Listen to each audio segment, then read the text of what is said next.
سرحدي ځواکونه د هر هیواد د ملي حاکمیت، خپلواکۍ او امنیت د ساتنې لومړۍ کرښه ده چې شپه او ورځ د سختو طبیعي شرایطو، امنیتي ګواښونو او دښمنۍ پر وړاندې له ستړیا پرته هڅه او مبارزه کوي.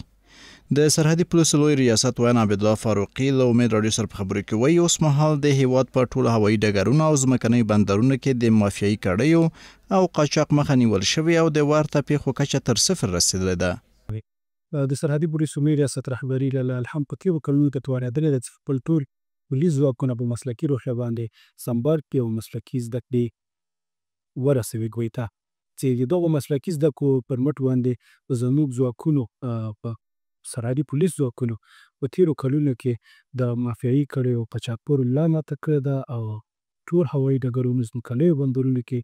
د قاچاق ګرف او د فساد ګرف صفتونه رسونې ده. ښاغلی فاروقي دغه راز زیاتوي په تېرو څو کلونو کې د نږدې 15 میلیونو ډالرو 94 میلیونه پاکستاني کلدارو جعلي افغانیو چې د پاکستان څخه افغانستان ته رالېږدول کېدلې او د سلګونو کیلوګرامو قیمتي ډبرو د قاچاق مخه هم نیول شوې ده. په تېرو کلونو کې تقریبا څکن 15 میلیونه امریکایي ډالرو قاچاق مخنیوی،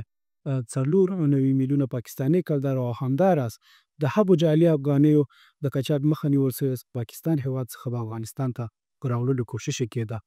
په سلګونه کیلوګرامو قیمتي ډبرو قاچاق مخنیوی هم کړی ده. زموږ ځواکونه ژمن دي او هر راز آمادګي او چمتووالی لري. په هیڅ صورت کې هیڅ چاته اجازه نه ورکوي چې زموږ د مسؤلیت څخه کې د قدر عبدالمین شیخ صاحب حفظه الله تعالی